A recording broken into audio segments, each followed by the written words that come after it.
Hey, how's it going? So today I am going to cover a show that I've been wanting to cover for months and months and months, and for various reasons like technical difficulties and financial difficulties and emotional difficulties. It just was never the right time. And now my nose is running. Whoa, sorry about that. Hold on a second. Deal with my nose trying to flow here.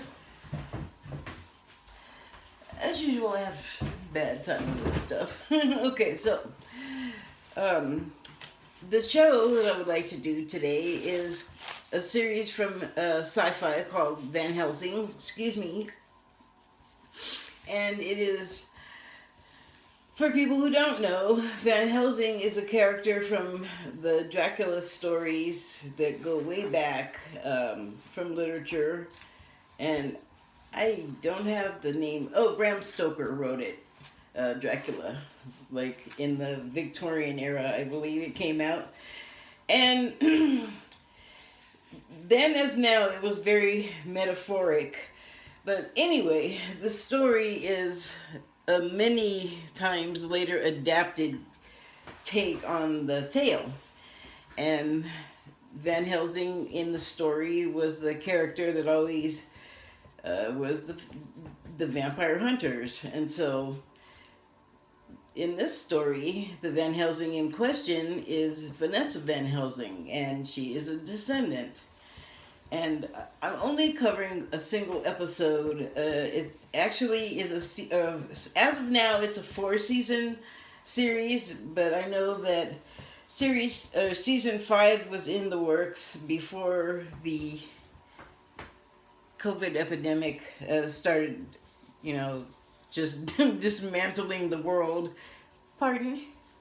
And I'm just going to do a little bit of well, I have a board, stuff's written on, but I'm just going to tell you because the last time I took it over there, I did stuff to the to the way the shot is being filmed, and it was bad. I had to start over. So first, I want to say this is for entertainment. Will contain very likely some opinion commentary. No big deal. I'm basically no one. Just don't worry about it. It's really not a big deal. There will always be spoilers because this is not the first nor will it be the last time that I do this. And I'm always going to give a spoiler, so you should be forewarned.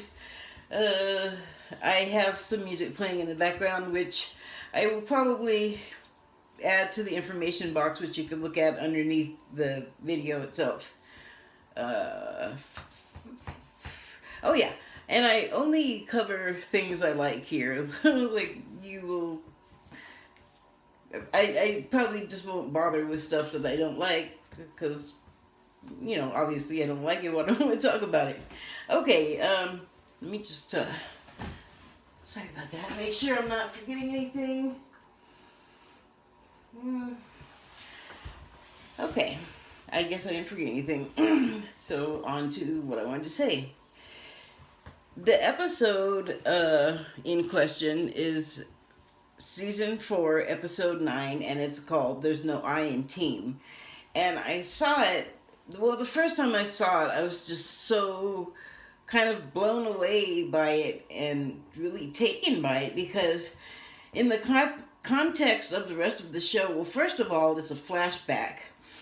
And it centers on sort of newer characters to the story, even though they've been there for a little while. There's some pertinent information contained in this flashback about them, and also some things that we don't know about why there's vampires in this universe in the first place. And so in this flashback, what really struck me was that it was so cinematic and cinematically different from a normal episode. There's definitely elements of fear, elements of like fleeing from the threat, from harm, but it was also a lot of exposition about the two newer characters that I referenced before, and they would be Jack and Vi, and they are sisters. They don't look they're not of the same race, so you wouldn't immediately think they were sisters, but they're adopted, and it is the story of sort of the beginning of the, let's call it, vampire plague, just for expediency's sake, but in the metaphorical sense, it is a plague, you could say. I don't want to talk too much about the overall series because I want to do that as a separate thing. I just kind of want to contain what I have to say to this episode. And it's where you meet Jack and Vi. And we first learn that not that they're sisters because you already know that, but you learn more about their background. And it's the day where Jack in particular finds herself and finds her strength. And also there are themes and elements of love. Really the show is so kind of violent on the surface, and it kind of, it's an action-packed show, and so there's fear, there's betrayal, there's all of the things in life, but to a really extreme level, because the people are getting killed and turned into vampires left and right, and people's real true selves are shown in their moments of desperation, kind of like now.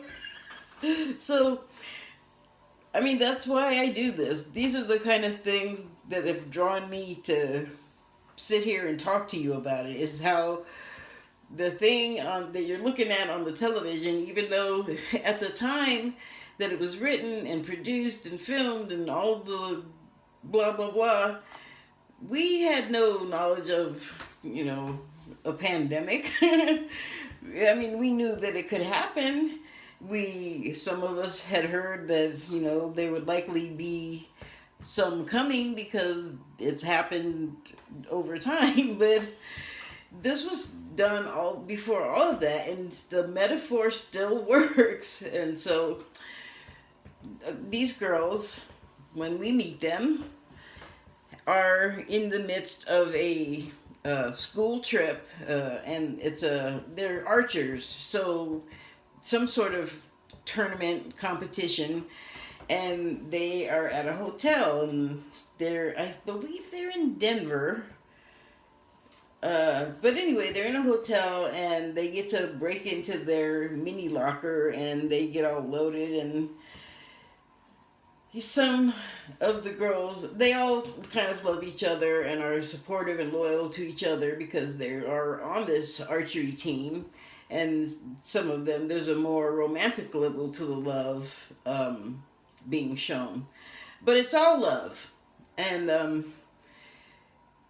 that ends up evolving into strong feelings of protection for one another in the face of what happens, because while they're there, after they've gotten all hammered, and they're like, I don't know, maybe 16 to 19-year-olds, so probably not real expert drinkers, and the next day they're shown waiting in the parking lot for their van to take them to the event, I suppose, and their coach comes over and already knows, up till 3 in the morning getting bombed?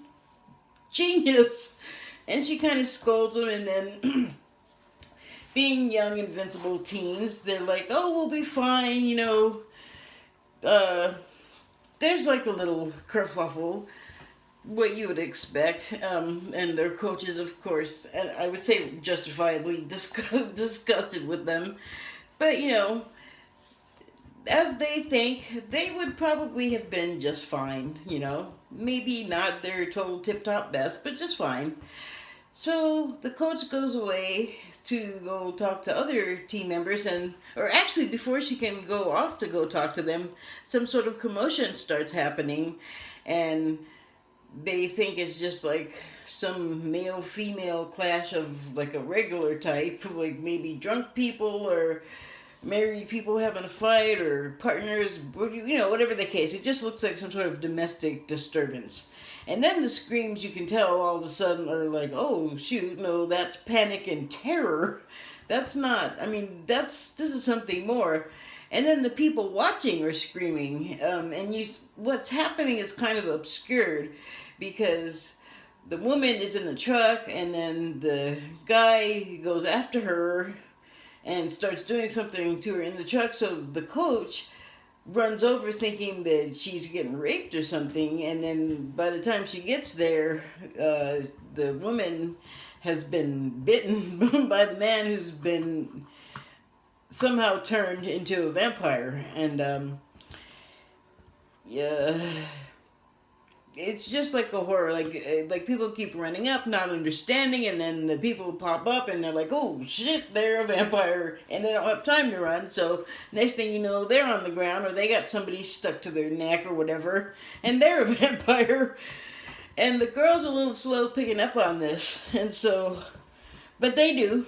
And they finally are like, they're saying like all these things it could possibly be, but I guess it's a weird thing that they do on shows, and I know it's something that some of us do in real life, and it's that thing where you tell yourself this thing that you're seeing that is totally different from anything you've ever seen before, like just like an alien tableau, like you've never seen it before, novel.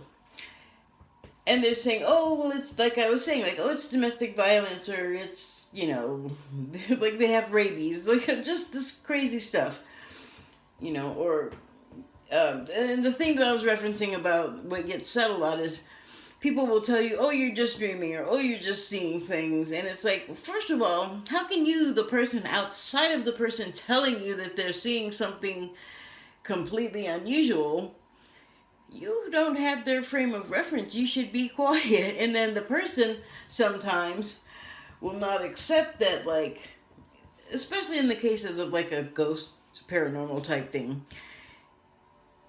For some reason, even the person that sees it themselves sometimes will say, oh, I must have been seeing things, or I must be hearing things, or trying to attach the sound to something that you know what it is. And sometimes, like as in the ghost times, it sounds just like what you think you know.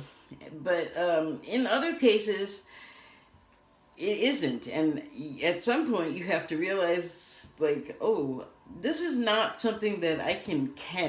This is not something I have any type of frame of reference for to know what to do with. And the safest option is to give into your fight or flight, which in these cases would be the flight mechanism, and just, go with that. And that's what these girls end up doing after a little bit of, it's this, it's that, and then finally they're like, who cares, just go. And they go back into the hotel. And something that I left out, but it doesn't matter, because if you go back and see the show, it doesn't matter where this happened, or when in the episode. It's important that it's there. There is a point when Jack goes to get ice, and one girl follows her, and she's flirting with her hard, and they see a guy in the hallway, and he comes out like, sort of like, I don't know, it just felt significant at the time, and then it ends up being significant later. But he looks sort of menacing, maybe. He's got like a trench coat on, and he's bald, and he's unshaven, and he looks snarly, and he just kind of eyeballs them weird, and they get like a ugh when he goes by, like, and they comment on it. And so once they run back in the hotel after all the scare outside, and they're realizing that you don't know really who or what you're dealing with until you get up close to them, and that's not really safe. And so as they're making their way back to their rooms, because they have their bows, and like those are weapons, so, and just their stuff is there, their phones or safety, place to get behind doors and throw a bunch of furniture in front of it.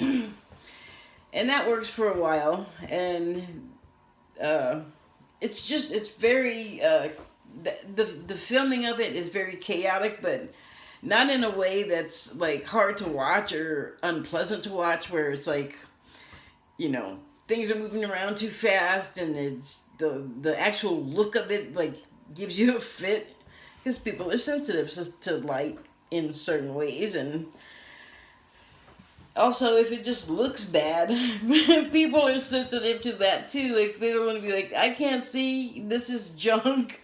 It's not like that. That's what I meant, that it was really well cinematically filmed. Well filmed cinematically.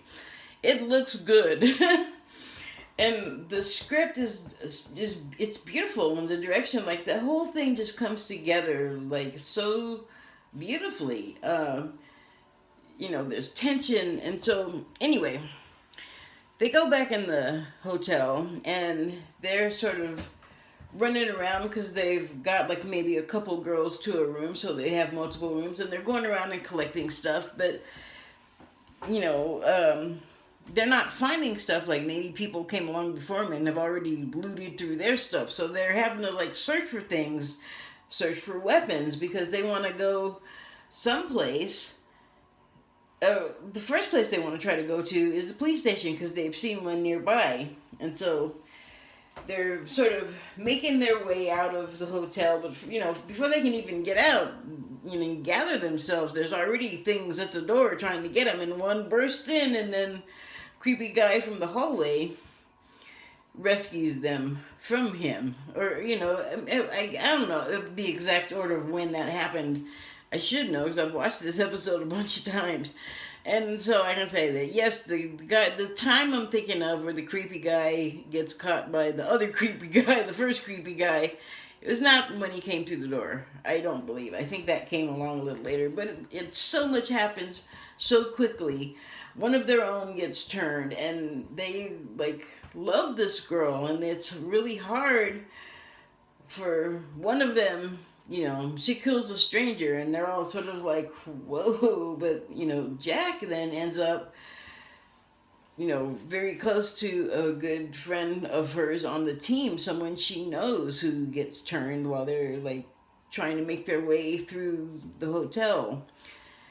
And this girl, they don't really know what happens when someone gets turned. They don't know how fast it can happen, you know, and so they're still trying to help her. Like, they know that she's gotten bitten and slashed, and she's hurt, and they're trying to, you know, do first aid. And then all of a sudden, the girl is like talking to her, and she is like feeling herself turn, and the girl gets it and tries to warn Jack and the other girls that are like right on top of her, and then she goes full vampire and starts growling and stuff, and the other girls jump away, but Jack's like right there, very close to her, and close enough to like be grabbed, and they begin fighting, and Jack ends up having to kill her. And it was like really hard for her. Like, of course, she's someone this girl knew.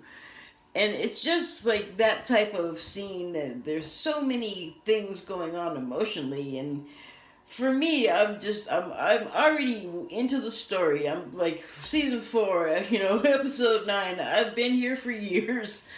I'm in there, and I think that even if you saw this episode just, you know, standalone, it would be impressive. They make several journeys emotionally on their way to the very few places they end up going. There's, of course, tragedy, like when they lose their friend. They lose another when they make it to the police station, and that ends up being a bus. So one of the reasons they're on the move is self-service, because what's happened outside they've misinterpreted, and but there's atmospheric disturbances that has just messed up like Wi-Fi communication. So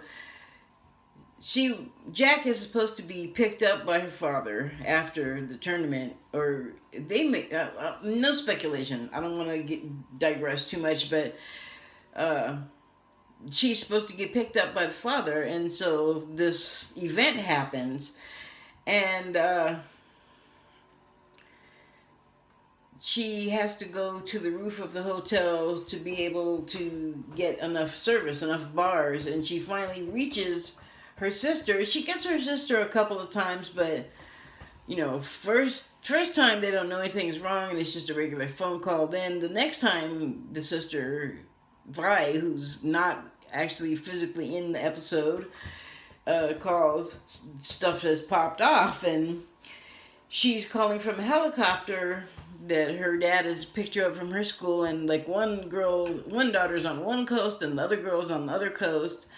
And so the father, I guess, is nearest the other girl. So he sends helicopter to get her at her school, and so she can't hear because the helicopter, Jack can't hear because there's all hell breaking loose. Like every time she relaxes for a second, one of her friends gets jumped, and there's a bunch of vampires to fight. It's just like boom, boom, boom, chain reaction of excitement, emotion, and through it all, it's just these girls trying to survive like everyone else, but because it's in the script and they're sort of the stars, they have a better a better-ish character arc or story arc. But it's just such a good episode overall, and really it's an overarching theme of the whole show, but there's like a lot of love with all of the like craziness and running around and supernatural. All of it has an element of love. Like even even some of the vampires do. Like the father, well, the recurring creepy guy that saves the girls from the vampires. Like before the episode is over, Jack clocks that like, oh, like this guy is here to like protect me, but I don't think knows he's a vampire until a later point. But she does like get it out of her dad that yes, that guy was there to protect her, which if you are, I didn't give much of a hint, but I did allude to the fact that that guy being there has to do with the overall story. And what it is that, and I didn't really figure this out until I watched this episode like a few times, by sending this guy to protect them, he knew that something was going to happen. And later, as the story beyond this episode goes on, you understand that, oh yes, he knew so much about it, even up to involvement. But it all comes out later, sort of, those details. But I just thought it was interesting, like, why did you send this guy to protect her? Like, what did you need this bodyguard for that you didn't even tell her about? He knew some stuff was going to happen. And then the sisters, okay? Like I said, they're sisters from a different mother, basically. But as far as they know, they're sisters, and you can tell how strong their bond is. Like, they are just trying so hard to be in touch with each other, to know that the other is okay. I mean, almost like fraternal twins, or fraternal, no, I think, well, whichever the ones are that don't look alike, the non-identical ones. Oh yeah, I guess the identical ones are identical, and okay, so yes, fraternal. And in a way, you'll see later, that's also kind of the case. Excuse me for a second. So, this episode just surprised me in so many ways, and they did so well with this story.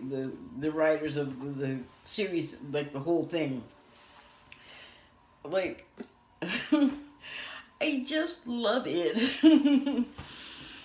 And it's not so scary.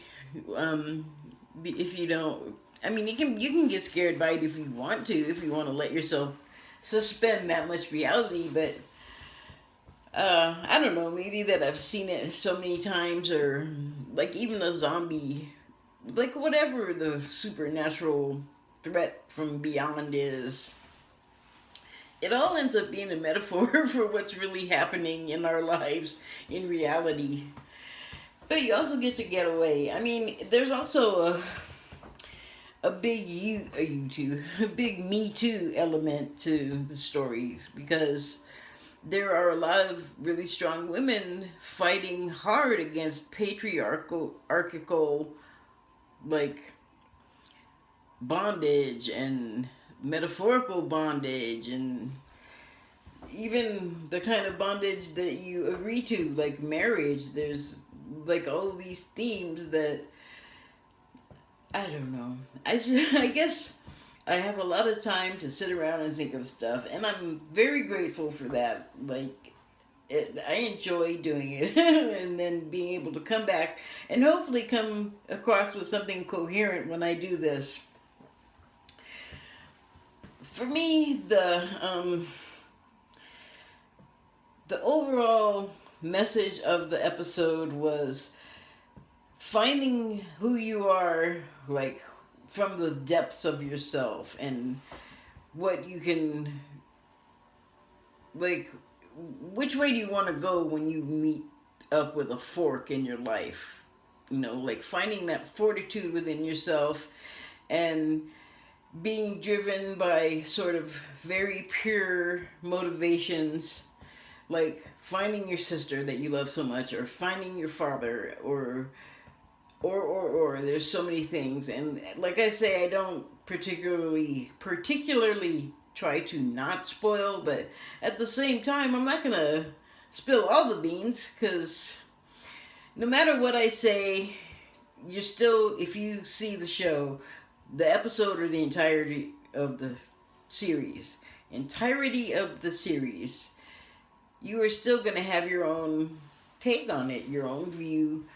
But, you know, you might, and might is kind of silly, you will very likely come away with your own messages and lessons, for, you know, that you will, what is the word? I don't know, that you will see and then synthesize in your own mind to some form of useful thing that you can go from there with. That was a terrible way to say what I meant to say, but I think it also got the point across. Anyway, it's a winner. See it. It's great.